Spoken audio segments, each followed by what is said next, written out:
କଳାହାଣ୍ଡି ଜିଲ୍ଲା ବିଜେଡି ରାଜନୀତିରେ ନୂଆ ଚର୍ଚ୍ଚାର ସୃଷ୍ଟି। ବରିଷ୍ଠ ନେତା ଶାରଦା ପ୍ରସାଦ ସ୍ୱାଇଁ ଓରଫ ବାବୁଲି ସ୍ୱାଇଁଙ୍କ ବୟାନ। ଦୀର୍ଘ ବର୍ଷ ଧରି ରାଜନୀତିରେ ସକ୍ରିୟ ଥିବା ବାବୁଲି ସ୍ୱାଇଁ କହିଛନ୍ତି ଯେ ଜିଲ୍ଲା ବିଜେଡିରେ ଦଳୀୟ ସଭାପତି, ବିଧାୟକ ଏବଂ କର୍ମୀଙ୍କ ମଧ୍ୟରେ ସମନ୍ୱୟର ଅଭାବ ରହିଛି। ତାଙ୍କ ମତରେ ତୃଣମୂଳ ସ୍ତରର କର୍ମୀଙ୍କ ସହ ନେତୃତ୍ୱର ନିୟମିତ ସମ୍ପର୍କ ଦୃଢ଼ ହେବା ଆବଶ୍ୟକ। ଶାରଦା ପ୍ରସାଦ ସ୍ୱାଇଁ 1987 ମସିହାରୁ କଂଗ୍ରେସ ଦଳରେ ରହି ଯୁବ ରାଜନୀତିରେ ସକ୍ରିୟ ଥିଲେ। ପରେ 2007 ମସିହାରେ ନବୀନ ପଟ୍ଟନାୟକଙ୍କ ସୁଶାସନରେ ଅନୁପ୍ରାଣିତ ହୋଇ ବିଜୁ ଜନତା ଦଳରେ ଯୋଗଦାନ କରିଥିଲେ। ଦଳରେ ସେ ଜିଲ୍ଲା ଉପସଭାପତି ଭଳି ଗୁରୁତ୍ୱପୂର୍ଣ୍ଣ ପଦବୀରେ ମଧ୍ୟ ଦାୟିତ୍ୱ ତୁଲାଇଥିଲେ। ବର୍ତ୍ତମାନ ଦଳର ସାଂଗଠନିକ ବ୍ୟବସ୍ଥାକୁ ନେଇ ସେ ଖୋଲାଖୋଲି ଅସନ୍ତୋଷ ପ୍ରକାଶ କରିଛନ୍ତି। ତାଙ୍କ ଏହି ବୟାନ ପରେ କଳାହାଣ୍ଡି ବିଜେଡି ରାଜନୀତିରେ ନୂଆ ଚର୍ଚ୍ଚା ଆରମ୍ଭ ହୋଇଛି। ତେବେ ଏହି ବୟାନ ଉପରେ ଦଳ ପକ୍ଷରୁ ଏପର୍ଯ୍ୟନ୍ତ କୌଣସି ସରକାରୀ ପ୍ରତିକ୍ରିୟା ମିଳିନାହିଁ। ଆଗାମୀ ଦିନରେ ଦଳୀୟ ନେତୃତ୍ୱ କି ପଦକ୍ଷେପ ନେଉଛନ୍ତି ତାହା ଉପରେ ସମସ୍ତଙ୍କ ନଜର ରହିଛି। ଜିତିଗଲା ପରେ ଆଉ ସେ ସବୁ ଚିନ୍ତା କରୁନାହାନ୍ତି, ନିଜ ନିଜର ସ୍ୱାର୍ଥରେ ପରିଚାଳିତ ହେଉଛନ୍ତି।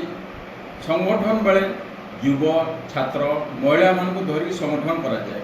ଆଉ ଯେତେବେଳେ ପାୱାରକୁ ଆସିଗଲା ପରେ MLA ହେଇଗଲା ପରେ କ'ଣ ହେଇଗଲା ପରେ ସେମାନେ ଆଉ ପଚାରନ୍ତିନି ଯୁବ, ଛାତ୍ର, ମହିଳାମାନଙ୍କୁ। ସେମାନେ ତାଙ୍କର 2-3 ଜଣଙ୍କୁ ଧରିକିରି ସଂଗଠନ ଚଳାନ୍ତି। ଏତଦ୍ୱାରା ସମସ୍ତେ ଅସନ୍ତୋଷ ହେଇକି ବିଜେଡ଼ି ଛାଡ଼ିକିରି ପଳେଇବାକୁ ବସିଛନ୍ତି। ବହୁତ ତ ପଳେଇଲେଣି, ଆଗାମୀ ଦିନେ ଆହୁରି ବହୁତ ଯିବେ। ଆଉ ଦେଖିବାକୁ ଗଲେ କଳାହାଣ୍ଡିରେ ବିଜେଡ଼ି ମଜବୁତ ଅଛି। 3 ଜଣ ବିଧାୟକ ଅଛନ୍ତି। ଏମାନଙ୍କ ନିଜ ନିଜ ଭିତରେ ପରସ୍ପର କୋଅପରେସନ୍ ନାହିଁ।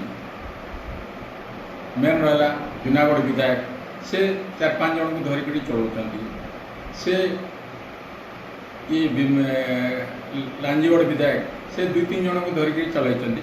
ସେମିତି ସବୁ ବିଧାୟକ ତାଙ୍କର 2-3 ଜଣଙ୍କୁ ଧରି ଚଳାଇଛନ୍ତି। ଏଥିରେ କହିବାର ଆଉ କ'ଣ ଅଛି? ଆପଣମାନେ ଜାଣିପାରୁଥିବେ, ଲୋକ ବି ଜାଣୁଛନ୍ତି, କର୍ମୀମାନେ ବି ଜାଣୁଛନ୍ତି। କର୍ମୀମାନେ ବହୁତ ଅସନ୍ତୋଷ ଅଛନ୍ତି।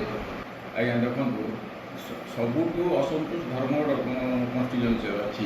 ମାତ୍ର ସେମାନେ ଜାଣିପାରିଲେ, ଯେଉଁ ପୂର୍ବତନ MLA ବିଶ୍ୱେନ୍ଦୁ ସିଂହ ସେ ଜାଣିପାରିଲେ, କିଛି ଜିଲ୍ଲା ପରିଷଦ ମେମ୍ବର ବିଜେପି ପଳେଇଲେ, ସେ ସଂଗଠିତ କରିକି ରଖିପାରିଲେ। ଦେଖନ୍ତୁ, ଗୋଲାମଣ୍ଡା ଚେୟାରମ୍ୟାନ୍ ସେ ଆଗରୁ ସ୍ଥାନୀୟ ବିଧାୟକ ସାଙ୍ଗରେ ପଡ଼ୁ ନଥିଲା, ସେ ଗଲେ ସେଥିରେ କିଛି ଫରକ ନାହିଁ। କଳାହାଣ୍ଡି ଜିଲ୍ଲାରେ ସବୁଠୁ ଭଲ ପୋଜିସନରେ ଷ୍ଟ୍ରଙ୍ଗ ଅଛି ଜୁନାଗଡ଼ କନଷ୍ଟିଚୁଏନ୍ସି।